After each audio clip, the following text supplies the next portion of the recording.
नमस्कार दोस्तों। तो आज आपको हम बताएंगे कि क्यों कुछ लोग कबीर साहब को अज्ञानी समझ लेते हैं, अधूरे समझ लेते हैं।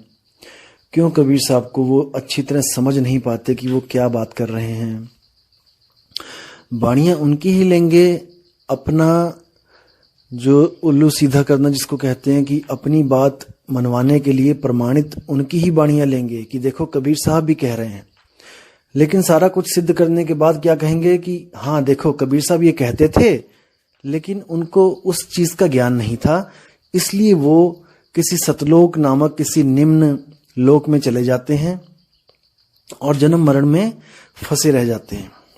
अब विचार करना दोस्तों, आपने देखा होगा कि कोई एक टीचर होता है जो पीएचडी करके आता है स्कूल में, और उसको पूरे स्कूल में हर क्लास के बच्चों को पढ़ाना होता है।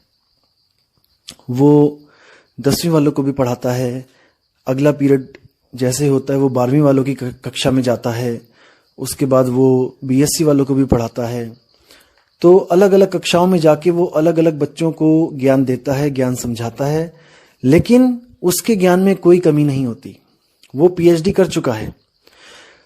10वीं वालों के पास जाके वो केवल 10वीं के सिलेबस के बारे में बताता है, और 12वीं वालों के पास जाकर वो केवल 12वीं के सिलेबस के बारे में बताता है, और बीएससी वालों को जाके वो बीएससी का सिलेबस समझाता है। तो अगर कोई कहे कि देखो उनकी वाणियों में उनके जो ज्ञान वो देते हैं, देखो 10वीं का ज्ञान है, उसमें 10वीं क्लास के बच्चों वाली बातें कर रहे हैं, तो वो बंदा उनको समझ नहीं पा रहा है। वो सोच रहा है कि वो केवल 10वीं तक की बात कर रहे हैं, इसलिए वो 10वीं में ही होंगे, शायद उनके पास 10वीं का ही ज्ञान है। और जो सोचता है कि देखो ये +2 या 12वीं की बातें कर रहे हैं, 12वीं का ज्ञान देते हैं, उनके नोट्स पढ़े होंगे कि टीचर ने क्या लिखा बच्चों को दिया, तो वो अपनी बुद्धि के अनुसार सोचता है कि शायद ये 12वीं तक ही पढ़े हैं।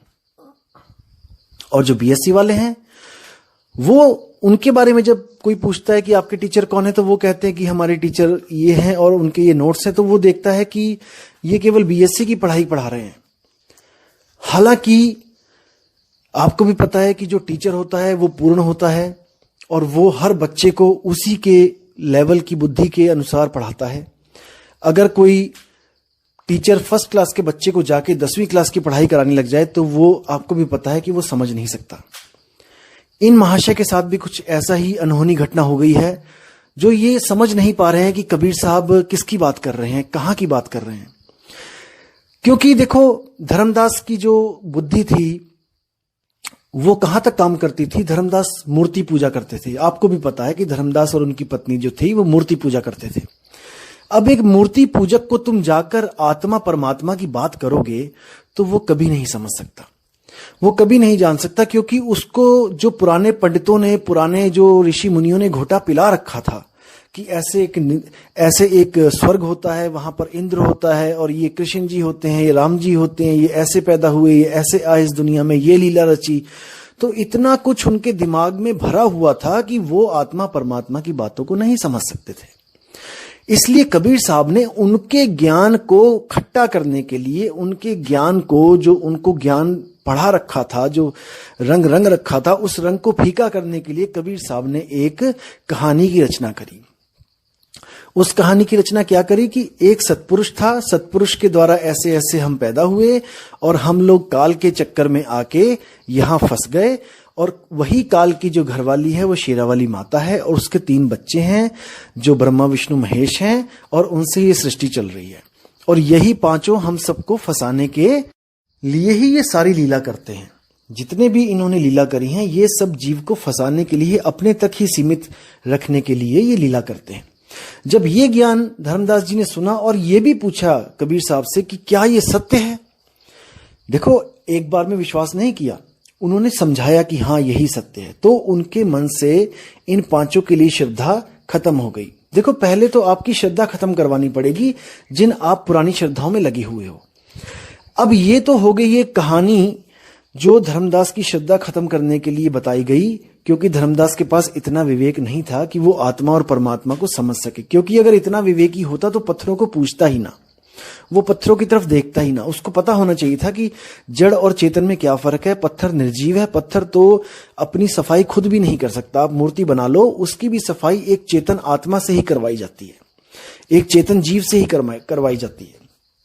इसलिए इन महाशय ने क्या सोचा कि सतलोक जो है वो वही लोक है जहां से कबीर साहब आते हैं।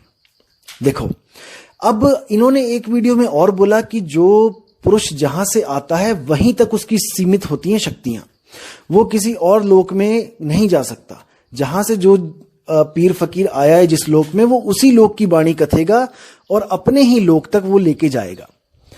अब सोचो, अगर कबीर साहब केवल सतलोक से आए हैं, जो इसके कहने के अनुसार जो निम्न लोक है, तो कबीर साहब की वाणियों में अलख लोक, अगम लोक, अनामी लोक के पुरुषों की व्याख्या क्यों है कि वहां पर जाओगे, सतलोक तक जाओगे तो इतने करोड़ सूर्य का प्रकाश होगा, आगे अलख लोक में जाओगे तो अरबों सूर्य का होगा, आगे लोक में जाओगे खरबों सूर्य का होगा। क्या कबीर साहब वहां गए हैं?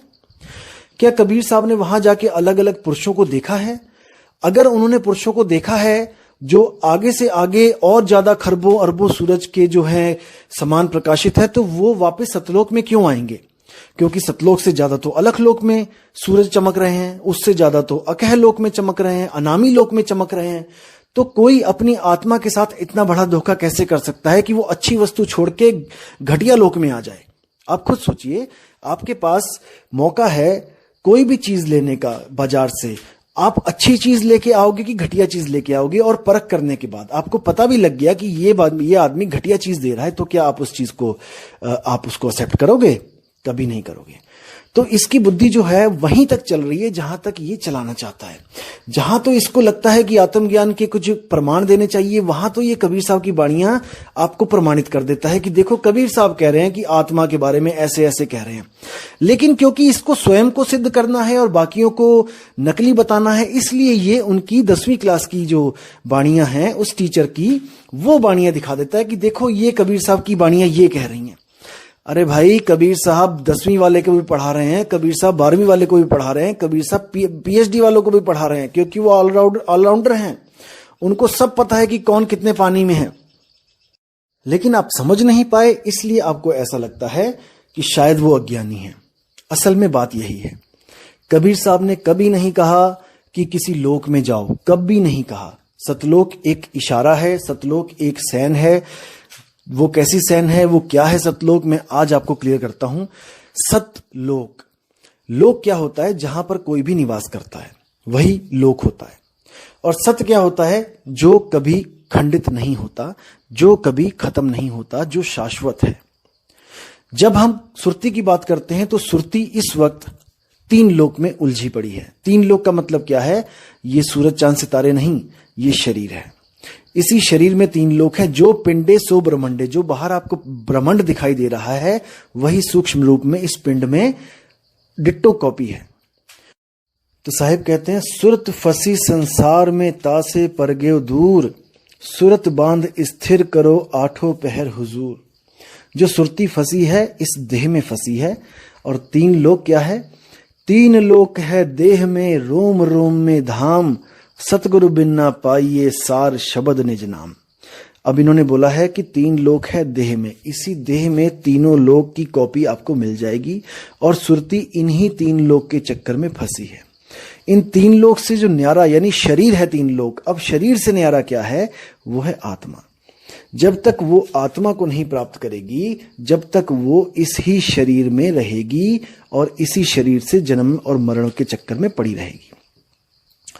तो दिक्कत यहां पे आती है कि ये अपने अलावा किसी की भी बात को सत्य नहीं मानना चाहते हैं।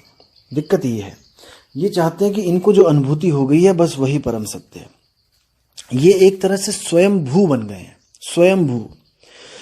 तो स्वयंभू के लिए कबीर साहब ने बोला है कि बड़े बड़े स्वयंभू यहाँ पे आए जिन्होंने बिना गुरु के ज्ञान प्राप्त किया, जैसे महात्मा बुद्ध भी थे। तो उन स्वयंभू, वो स्वयंभू भी उस तत्व को नहीं प्राप्त कर पाए जो निहित तत्व है, जो तत्वों से परे है। उसको तत्व क्यों बोला? क्योंकि उसकी भी कोई हस्ती है। जैसे 5 तत्वों की अपनी अपनी हस्ती है, वैसे ही उसकी भी अपनी हस्ती है, लेकिन वो इन 5 तत्वों जैसा नहीं है। ये 5 तत्व माया के अधीन है, ये बदलते रहते हैं, ये बनते और बिगड़ते रहते हैं। लेकिन वो जो निहित तत्व है वो बनने और बिगड़ने से न्यारा है। वो कभी नहीं बनता बिगड़ता, इसीलिए उसको सच्चा शब्द बोला गया है, सच्ची नाद बोली गई है, सच्ची धुन बोली गई है। लेकिन ये धुन अनहद धुन से कैसे अलग है, ये आपको मैं अगली वीडियो में बताऊंगा, क्योंकि अभी धुन में भी कंसेप्ट क्लियर करना है कि धुन क्या होती है। आधों को तो ये भी नहीं पता है कि धुन होती भी है, और कुछ को पता है कि धुन होती है, लेकिन धुन और धुन में फर्क है। सार शब्द की धुन और अनहद धुन में फर्क है। वो क्या फर्क है वो अगली वीडियो में आपके साथ शेयर करूंगा। तब तक के लिए आप इस वीडियो पे विचार करें, और कोई भी सवाल हो तो आप मुझे मेल कर सकते हैं।